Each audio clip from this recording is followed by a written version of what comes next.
এখন 12টা বাজে আর আমরা পুষ্কর থেকে এবার যাচ্ছি আজমিরের দিকে। এই যে পাহাড়টা দেখা যাচ্ছে, এই পাহাড়টারই এই দিকটা হচ্ছে পুষ্কর আর উল্টো দিকটা হচ্ছে আজমির।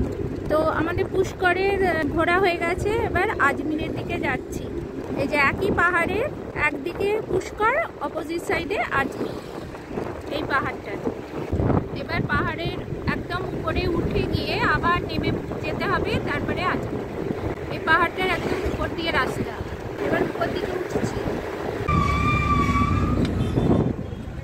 যে আস্তে আস্তে পাহাড়ের উপরে উঠছি, দিয়ে আবার নামতে হবে এই পাহাড়টা থেকে। এই পাহাড়টা এসে গেছি, এবার ওপর দিয়ে আরও উঠছি, তারপরে আবার রাস্তাটা নেমে যাবে নিচের দিকে। নিচের দিকে নামলেই আজমির।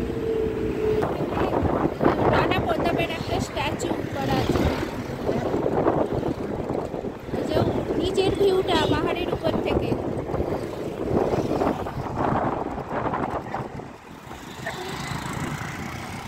এবার নিচে নামছি পাহাড়ের নিচের দিকটায়, আজমিরের পথে। এখানে একটা মন্দির আছে।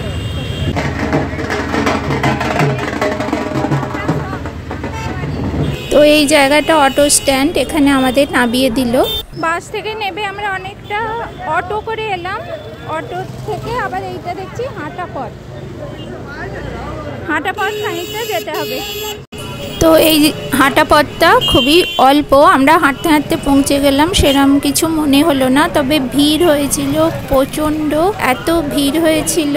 আর পুষ্কর থেকে বেশিরভাগ লোক এখানে আসছে বা এখান থেকে যাচ্ছে আবার পুষ্করে। তো আমরা তো আগে পুষ্করে গিয়েছিলাম, তারপরে এলাম এখানে আজমির শরীফে। এই যে আজমির শরীফের এটা মনে হচ্ছে প্রথম গেট। তো এটা আর একটা গেট ঢোকার পর এরকম। আমি আমাদের বাকি লোকজনদের আর খুঁজে পাইনি ভিড়েতে, তারা অন্য জায়গায় চলে গিয়েছিল বা আগে ঢুকে গিয়েছিল। আমি অনেকক্ষণ বাদে আমার কর্তামশাইকে খুঁজে পেয়েছিলাম এবং তারপর গেলাম পূজা দিতে। ভিতরে আমরা গিয়ে পূজা দিয়েছিলাম এবং পুরোটা ঘুরে ঘুরে দেখলাম চারিদিকটা। তো এই আজমির শরীফের দরবারে ঢুকতে হয় লাইন দিয়ে, অনেক লাইনও হয়েছিল, ভিড়ে মানে প্রচণ্ড ভিড়ে ঠেলাঠেলিও হয়েছিল, কিন্তু আমরা খুব ভালোভাবে দর্শন করেছি দরবারে। এবার ভিতরে ঢুকছি। তো অনেকগুলো গেট ঢোকার পর তারপরে এই দরবারের ভিতরে ভিডিও অ্যালাউ নেই, বাইরের দিকটা করা যেতে পারে আমাকে বলেছিলেন ওনারাই। তো আমি চারিদিকটা ঘুরে ঘুরে দেখলাম এবং দরবারে ঢোকার জন্য অবশ্যই মাথায় চাপা দিতে হয়, খোলা মাথায় পুরুষ বা মহিলা কারুরই যাওয়া যায় না ভিতরে। তারপর এইটা হলো পিছন দিকটা।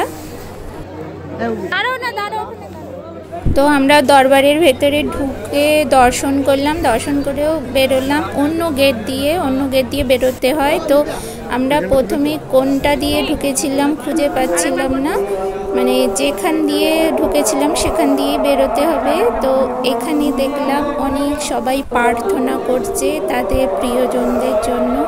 বিভিন্ন মানুষ এসে বিভিন্নভাবে প্রার্থনা করছে।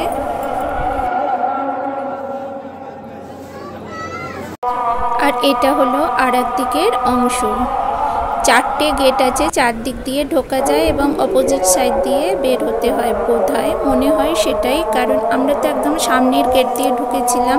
তো বেরোতেও হবে আমাদের প্রথম মানে মেইন গেট দিয়ে। তাহলে এরপর কোথায় গেলাম সেই ভিডিও নিয়ে আবার ফিরে আসবো। এখনকার মতো টাটা।